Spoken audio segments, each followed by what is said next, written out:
ଭାରତର ଇତିହାସରେ କିଛି ମୁହୂର୍ତ୍ତ ଥାଏ ଯାହା କେବଳ ରାଜନୀତି ନୁହେଁ ବରଂ ସେଗୁଡ଼ିକ ସଭ୍ୟତାର ଘୋଷଣା ହୋଇଯାଏ। ଯେତେବେଳେ ଭାରତର ପ୍ରଧାନମନ୍ତ୍ରୀ ବିଶ୍ୱ ନେତାଙ୍କ ସାମ୍ନାରେ ଓଡ଼ିଶାର ନାଁ ନିଅନ୍ତି ସେତେବେଳେ ତାହା କେବଳ ଗୋଟିଏ ରାଜ୍ୟର ଉଲ୍ଲେଖ ନୁହେଁ, ସେ ମୁହୂର୍ତ୍ତରେ ଜଗନ୍ନାଥ ଧାମର ପ୍ରାଣ, କଳିଙ୍ଗର ସାହସ, ଉତ୍କଳର କଳା, ଓଡ଼ିଆଙ୍କ ଆତ୍ମଗୌରବ ସବୁ ଏକାଠି ହୋଇ ବିଶ୍ୱର ମଞ୍ଚକୁ ଛୁଇଁଥାଏ। ପ୍ରଧାନମନ୍ତ୍ରୀ ନରେନ୍ଦ୍ର ମୋଦି ଗତ କିଛି ବର୍ଷରେ ଓଡ଼ିଶାର ଐତିହ୍ୟକୁ ଯେଉଁଭଳି ବିଶ୍ୱ ଦରବାରକୁ ନେଇଛନ୍ତି ତାହା ଓଡ଼ିଆ ଅସ୍ମିତା ପାଇଁ ଏକ ନୂଆ ଅଧ୍ୟାୟ। କାରଣ ଏହି ଗୌରବ କେବଳ ଭାଷଣରେ ସୀମିତ ନୁହେଁ, ଏହା କେବେ ଉଚ୍ଚାରଣରେ ଆସିଛି, କେବେ ଉପହାରରେ ଯାଇଛି, କେବେ ଗ୍ଲୋବାଲ ବ୍ୟାକ୍ଡ୍ରପ୍ ହୋଇଛି, ଆଉ କେବେ ଇଣ୍ଡୋନେସିଆର ପାର୍ଲାମେଣ୍ଟରେ ଐତିହାସିକ ଶ୍ରଦ୍ଧାଞ୍ଜଳି ହୋଇଛି। 7 ଜୁଲାଇ 2026 ସ୍ଥାନ ଇଣ୍ଡୋନେସିଆ ପାର୍ଲାମେଣ୍ଟ। ଭାରତର ପ୍ରଧାନମନ୍ତ୍ରୀ ନରେନ୍ଦ୍ର ମୋଦି ଜାକର୍ତ୍ତାରେ ଇଣ୍ଡୋନେସିଆର ସଂସଦକୁ ସମ୍ବୋଧନ କରୁଥିଲେ। ଏହା ଥିଲା କୂଟନୀତିର ଶୀର୍ଷ ମଞ୍ଚ। ଏହା ଥିଲା ଏକ ସ୍ୱାଧୀନ ଦେଶର ଗଣତାନ୍ତ୍ରିକ ଦରବାର। ଆଉ ସେହି ମଞ୍ଚରୁ ମୋଦି ଉଚ୍ଚାରଣ କଲେ ଓଡ଼ିଶାର ବରପୁତ୍ର ବିଜୁ ପଟ୍ଟନାୟକଙ୍କ ନାଁ। ଇଣ୍ଡୋନେସିଆ ସ୍ୱାଧୀନତା ସଂଗ୍ରାମର ସେହି ଅସ୍ଥିର ସମୟରେ ଭାରତ କେମିତି ଇଣ୍ଡୋନେସିଆର ସାର୍ବଭୌମତ୍ୱ ପାଇଁ ଦୃଢ଼ ଭାବରେ ସାଥ ଦେଇଥିଲା, ଆଉ ସେହି ସମୟରେ ବିଜୁ ପଟ୍ଟନାୟକଙ୍କ ଭୂମିକା ଆମ ସାମୂହିକ ଇତିହାସର ଥିଲା ଏକ ଉଜ୍ଜ୍ୱଳତମ ଅଧ୍ୟାୟ। ବିଜୁବାବୁ ସାହସ ଓ ଦୃଢ଼ତାର ସହିତ ଇଣ୍ଡୋନେସିଆର ନେତା ସୁଲତାନ ସିଆହିରି ଓ ମୋହମ୍ମଦ ହାଟ୍ଟାଙ୍କୁ ସୁରକ୍ଷିତ ଭାବେ ଭାରତକୁ ଆଣିଥିଲେ। ଏହି କାର୍ଯ୍ୟ ଭାରତ ଓ ଇଣ୍ଡୋନେସିଆର ବନ୍ଧନକୁ ଅଧିକ ଗଭୀର କରିଥିଲା। ଆଉ ମୋଦିଙ୍କ ଏଭଳି ବକ୍ତବ୍ୟ ବିଜୁ ପଟ୍ଟନାୟକଙ୍କ ପ୍ରତି ଭାରତର ପ୍ରଧାନମନ୍ତ୍ରୀଙ୍କର ଥିଲା ବିଶ୍ୱମଞ୍ଚରୁ ଶ୍ରଦ୍ଧାଞ୍ଜଳି। ଏହା ଥିଲା ଓଡ଼ିଶାର ସାହସକୁ ଇଣ୍ଡୋନେସିଆ ପାର୍ଲାମେଣ୍ଟରେ ସମ୍ମାନ। भारत संयुक्त राष्ट्र में इंडोनेशिया के स्वतंत्रता आंदोलन की मजबूत आवाज बना। उस दौर में आदरणीय बिजू पट्टनायक जी ने जो भूमिका निभाई, जिस तरह उन्होंने प्रधानमंत्री सुल्तान शहरीर और उपराष्ट्रपति मोहम्मद हट्टा को सुरक्षित भारत पहुंचाया, वो घटना दोनों ही देशों को और करीब ले आई। प्रधानमंत्री भितर इंडोनेशिया जाइथिले। इंडोनेशिया रे सीए ओडिशार गौरव बढ़े के आसिले। इंडोनेशिया रे सीए आमर ओडिशार अत्यंत सम्माननीय जननेतृत्व श्री बिजू पट्टनायकर स्मृतिचारण कले। इंडोनेशियार घरे घरे बिजू पट्टनायक प्रति, ओडिशा प्रति और भारत प्रति बड़ श्रद्धा अच्छी। प्रधानमंत्री या माध्यम ओडिशार 4.5 कोटी लोकंकर वैश्विक मर्यादा बढ़ेले मु प्रधानमंत्री पाखे कृतज्ञता ज्ञापन करुछि। 15 नवेम्बर 2022 स्थान बाली, इंडोनेसिया। विश्व देखुथिला बड़ कूटनैतिक मंच और भारतीय प्रवासी समुदाय शुणुथिला भारतर प्रधानमंत्री कथा। सेठी मोदी ओडिशार बालीयात्रा को मने पकाइले। बाली रे भारतीय समुदायर उत्साह को देखी तांकु ओडिशार बालीयात्रार उत्साह मने पड़ुथबा कहिले मोदी। एही गोटिए वाक्य रे केते बड़ इतिहास लुचि थिला। साधव पुओंक सामुद्रिक साहस, जाभा सुमात्रा बाली पर्यंत कलिंगर वाणिज्य। मोदी ए सबु स्मृति को विश्वर सामने गोटे गौरवमय चित्र कर देथिले। बाली से 1,500 किलोमीटर दूर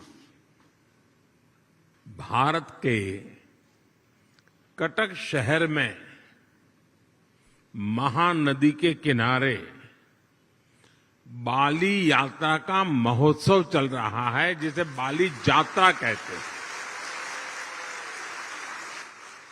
और ये बाली यात्रा है क्या? ये महोत्सव भारत और इंडोनेशिया के बीच हजारों वर्षों के ट्रेड रिलेशंस को सेलिब्रेट करता है। इंडोनेशिया के लोग इस बार की बाली यात्रा के फोटो इंटरनेट पर देखेंगे तो उन्हें वाकई गर्व होगा, आनंद होगा, उत्साह से भर जाएंगे। और कई वर्षों बाद बीच में कोरोना के कारण जो दिक्कतें आई उसके कारण कुछ रुकावटें आई थी और अब कई वर्षों बाद बाली यात्रा ये महोत्सव उड़ीसा में बहुत ही बड़े स्केल पर भव्यता के साथ दिव्यता के साथ लाखों लोगों की भागीदारी के साथ मास पार्टिसिपेशन के साथ अभी मनाया जा रहा है। 9 सेप्टेम्बर 2023 स्थान नुआदिल्लीर भारत मंडपम G20 सबुठारु बड़ मुहूर्त America Britain France Japan Saudi Arab भली दुनियार शक्तिशाली देशर राष्ट्र मुख्य माने जण पर जणे पहुंचुथिले स्वागत करुथिले भारतर प्रधानमंत्री नरेंद्र मोदी और पछरे दृश्यमान हेउथिला ओडिशार कोणार्क चक्र। यह केवल एक सजबाज नथिला बरं थिला ओडिशार सभ्यतार चक्र। यह थिला समयर चक्र। यह थिला कलिंग स्थापत्यर अनंत ज्योति। कोणार्कर चक्र दिन राति को मापिथिला सूर्यंक रथ को पथ देखाइथिला समयर महत्व को पथर रे लेखिथिला। सही कोणार्क चक्र को मोदी G20 स्वागत मंचर पृष्ठभूमि ही करदेले। से दिन दुनियार शक्तिशाली नेता माने भारत सह हाथ मिलाउथिले पछरे ओडिशार अमर चक्र थिला। 9 और 10 सेप्टेम्बर 2023 स्थान नुआदिल्लीर भारत मंडपम G20 मंचरे कोणार्क चक्र जेपरी ओडिशार स्थापत्य को देखाइथिला सेपरी ओडिशार माटीर शक्ति को मध्य देखाइथिला मांडिया। कोरापुट और मयूरभंजर महिला चाषी माने G20 मिलेट प्रदर्शनी रे ओडिशार मांडिया और आदिवासी कृषि ज्ञान को विश्व आगरे रखिथिले। यह थिला नुआ भारतर नुआ चित्र। राजधानीर कूटनीति मध्यरे कोरापुटर माटी मयूरभंजर परिश्रम और आदिवासी मांक अन्न ज्ञान विश्वर नजर को आसीथिला। मोदी श्री अन्न अभियान मांडिया को केवल गाँर खाद्य करी रखिला नहीं, यहाको विश्वर स्वास्थ्य सचेतन खाद्य माने सुपर फूड भाव में उपस्थापन कला और सही श्री अन्नर आत्मारे थिला ओडिशार आदिवासी परंपरा। 18 जून 2025 स्थान क्रोएशिया। भारतर प्रधानमंत्री यह यूरोपीय देश को ऐतिहासिक गस्त करुथिले। सेठारे क्रोएशियार राष्ट्रपति को मोदी देले एक उपहार ओडिशार पट्टचित्र। पट्टचित्र केवल चित्र नुहे बरं यह पट्टरे अंका भक्ति। यह रंगरे गढ़ा पुराण। यह रघुराजपुर शिल्पी हाथ में जन्म नेउथुवा भारतर आत्मा। यह जगन्नाथ संस्कृतिर देहरे रंगर वस्त्र। जेतेबेले ही पट्टचित्र जड़े विदेशी राष्ट्रपति हाथ को गला सेतेबेले ओडिशार गाँ शिल्पी जगन्नाथ भक्ति और सृजनशीलता विश्व अलिंदरे पहुंचीथिला। जून 2025 स्थान कनाडा।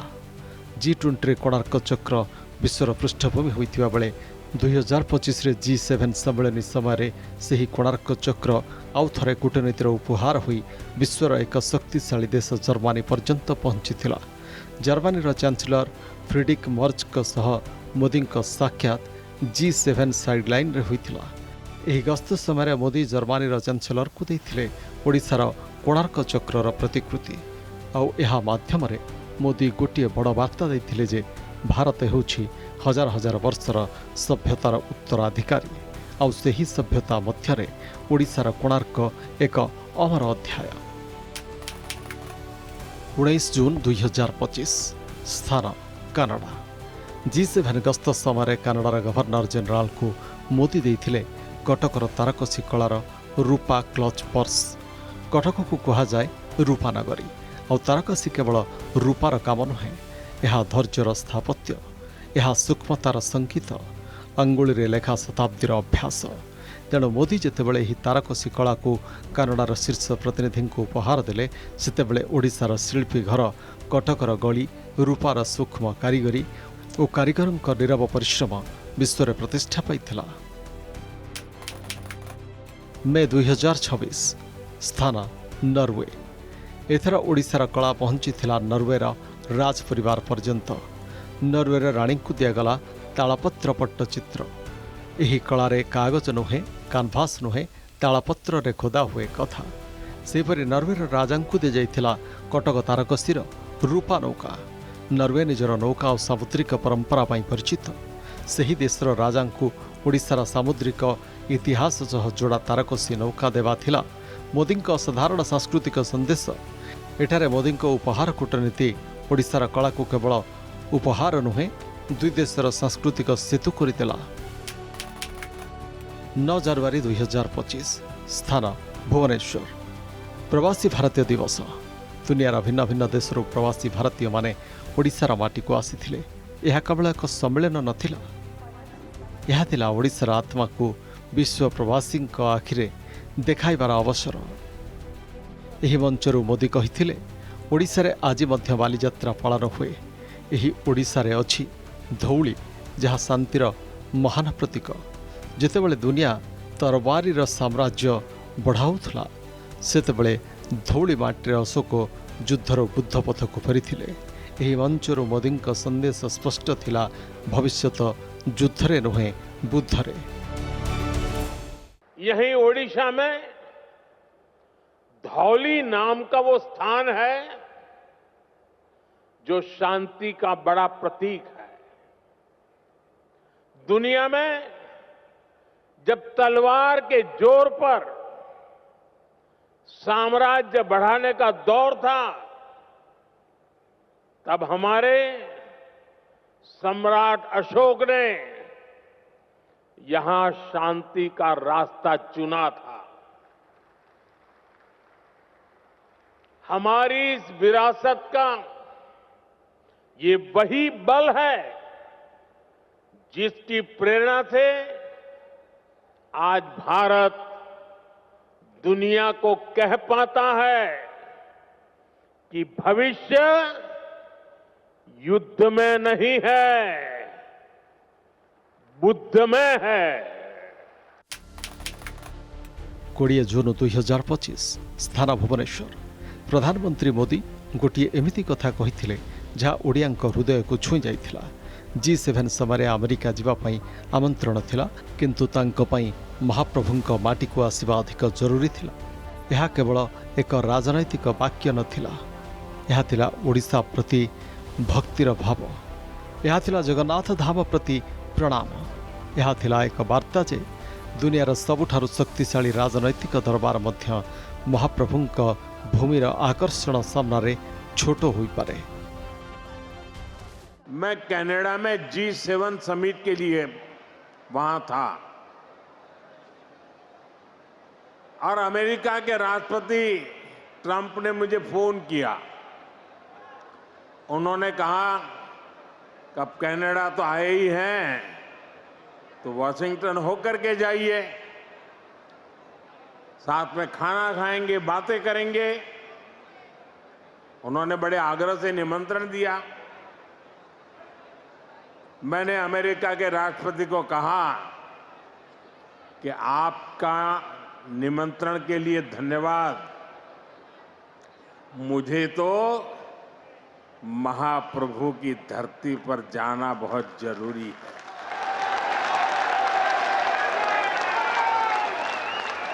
और इसलिए मैंने उनके निमंत्रण को नम्रतापूर्वक मना किया और आपका प्यार, महाप्रभु की भक्ति मुझे इस धरती पर खींच करके ले आई है। ଏ ସବୁ ଘଟଣାକୁ ଯଦି ଗୋଟିଏ ସୂତାରେ ଗୁନ୍ଥିବା, ତେବେ ଗୋଟିଏ ଚିତ୍ର ସ୍ପଷ୍ଟ ହେବ। ମୋଦି ଓଡ଼ିଶାକୁ କେବଳ ନିର୍ବାଚନୀ ଭାଷଣର ବିଷୟ କରିନାହାନ୍ତି, ସେ ଓଡ଼ିଶାକୁ କୂଟନୀତିର ଭାଷା କରିଛନ୍ତି। ସେ ଓଡ଼ିଶାକୁ ବିଶ୍ୱ ସମ୍ମିଳନର ଭିଜୁଆଲ୍ କରିଛନ୍ତି। ସେ ଓଡ଼ିଶାକୁ ଉପହାରର ସଂସ୍କୃତି କରିଛନ୍ତି। ସେ ଓଡ଼ିଶାକୁ ଭାରତ ଇଣ୍ଡୋନେସିଆ ସମ୍ପର୍କର ଐତିହାସିକ ସେତୁ କରିଛନ୍ତି। ସିଧା ସିଧା କହିଲେ, ସେ ଓଡ଼ିଶାକୁ ଗ୍ଲୋବାଲ ମଞ୍ଚରେ କେବଳ ପ୍ରଦର୍ଶିତ କରିନାହାନ୍ତି, ସମ୍ମାନ ଦେଇଛନ୍ତି। ଉତ୍କଳର ଅସ୍ମିତାକୁ ଭାରତର ସାଂସ୍କୃତିକ କୂଟନୀତିର ମୁକୁଟ କରିଛନ୍ତି। Bureau report, Argus news.